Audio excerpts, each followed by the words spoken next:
Olá, hoje eu trago aqui para vocês mais uma história sobre EQM, experiência de quase morte. A história de hoje é da Bruna Luz e ela começa assim: o dia em que eu morri. É estranho dizer que já morreu, né? Dizer que já morreu e que por intermédio do destino, nosso Pai Celestial prova para gente que esse ainda não é o momento. E aí você se pergunta: por que, meu pai? Por que tive que trilhar todo esse caminho? E aqui começa a história dela. Mas antes dessa história, eu queria pedir para vocês deixarem um joinha, se inscreverem no canal, ativarem o sininho de notificações para que eu possa estar sempre aqui trazendo essa e outras histórias para vocês. E se você tem uma história parecida com essa, manda para mim que eu conto por você. Aqui abaixo tem o endereço para que você me mande a história e aqui também. Pode me mandar por aqui. E vamos lá com a história da Bruna? Muito bem. A história dela começa em 8 de 4 de 2020. Ela foi ao hospital por estar se sentindo muita dor na barriga. Era de madrugada e ela realmente não aguentava de dor. Chegando no hospital, um médico atendeu e passou alguns exames para ela fazer: exame de urina, exame de sangue e uma tomografia. E aí ela foi medicada, porque ela estava com muita dor, ela foi medicada e ficou aguardando os resultados do exame. Bom, os exames feitos não constataram nada de grave, apenas um começo de infecção de urina. Então ela foi para casa. A dor já tinha aliviado, foi para casa. E aí no dia 9, ela voltou para o hospital, porque ela continuava com a dor. Ela foi para o hospital, ela voltou, foi medicada, foi para casa. E no dia 10, ela voltou de novo ao hospital, porque ela continuava com a dor. Mas ela diz aqui que é uma dor intensa, muito intensa, na barriga. Então o médico que atendeu ela, esse médico, ele pediu, já que ela estava indo e voltando toda hora do hospital, ele começou a ficar preocupado, pediu uma tomografia com contraste. Para quê? Para que fosse feita uma avaliação mais profunda para saber o que realmente ela tinha. E essa tomografia, ela foi agendada para o dia 13 de abril, e o resultado sairia no dia 15. E ela conta aqui que do dia 13 ao dia 15, ela continuou tomando medicação. Até lá, ela disse que vivia no médico, sim, para tomar os remédios para poder aliviar a dor. E eis que no dia 15 chegou o resultado e ela foi diagnosticada com apendicectomia, ou seja, o apêndice dela havia estourado e ela tinha líquido no peritônio. O médico incrédulo olhou para ela e disse: minha filha, corre para o hospital para se operar, porque eu nem sei como você ainda está viva. E aí foi ela. Ela foi para o hospital mais próximo e ela conta aqui que na ingenuidade pensou: pô, operar apêndice é só uns 3 dias internada no hospital, vai ser tranquilo. E ela disse: se ela soubesse o que estava por vir, teria pedido para abraçar seu filho de 1 ano e 4 meses. E teria dito a ele para que não ficasse bravo, porque ela voltaria.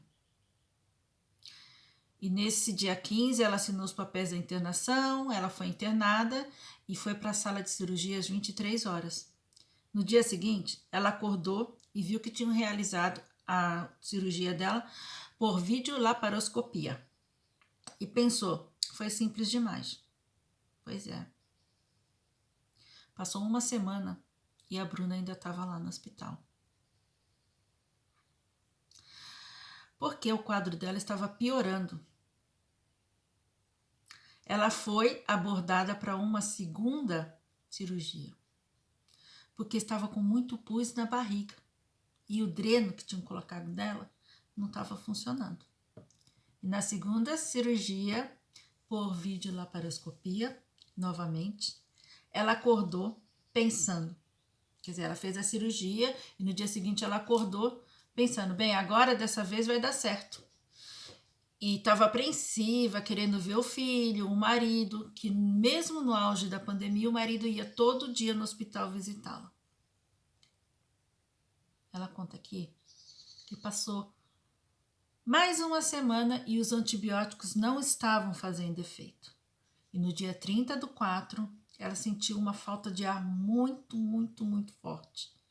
E ela falou para a enfermeira: a minha alma está saindo, está saindo. E ela apagou. Aí ela põe aqui: lembro de ver todos correrem comigo para a sala de cirurgia. Acredito, nessa hora, eu já não estava em meu corpo físico, pois acompanhava tudo de perto, mas ninguém me via.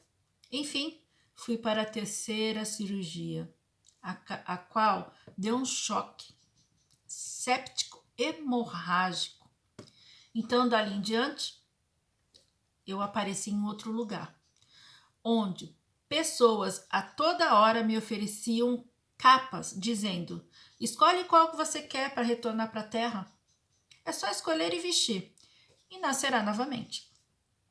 Tinha muita gente naquele lugar, muita conversa, e eu não quis escolher capa nenhuma. Disse a mim mesma: só posso estar sonhando. Pessoal doido, com essa ideia de escolher um novo corpo. Aí ela põe aqui, capa, né? Vi uma luz no fim do túnel e segui. Vi meu corpo sobre a cama e pensei: só pode ser um sonho. Os médicos todos ao meu redor. E pensei: será que eu morri?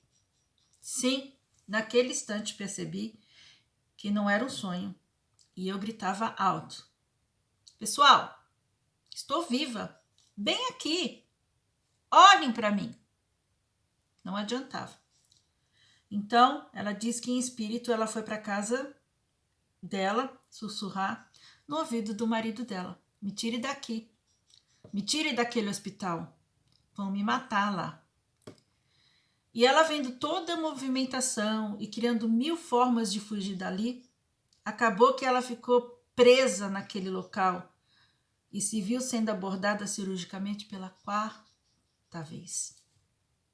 Onde nessa cirurgia ela teve o intestino perfurado e colocaram uma bolsa de colostomia.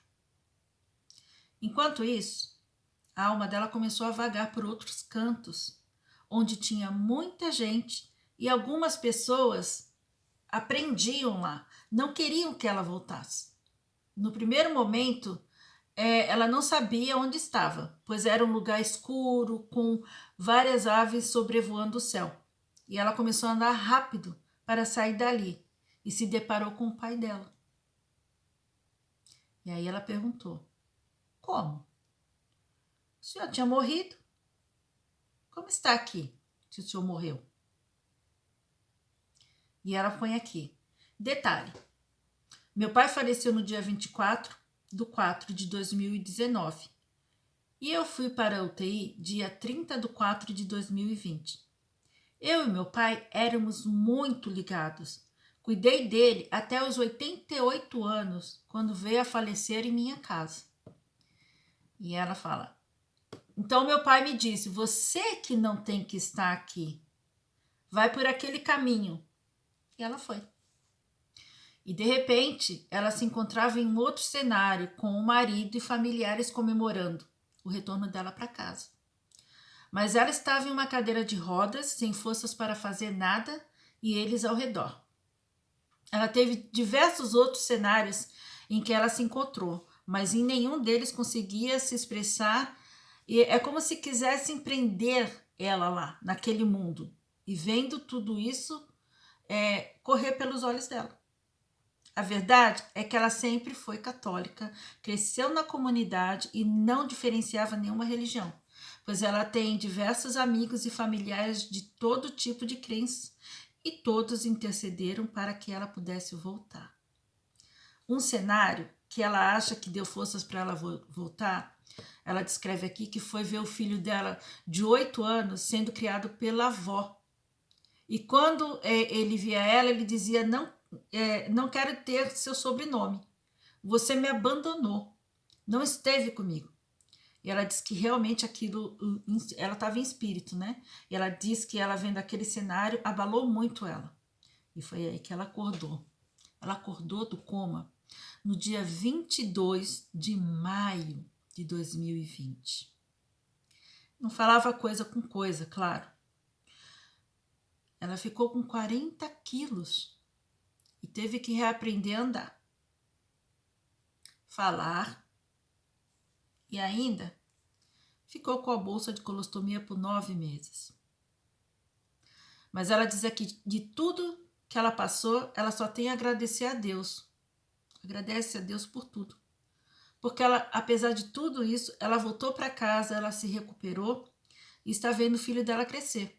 Mas ela gostaria muito que essa história dela fosse contada, que essa experiência fosse contada. Porque ela diz aqui que não tem como esquecer. E é isso. Essa foi a história, ou melhor, essa é a história da Bruna Luz. Uma história realmente de superação.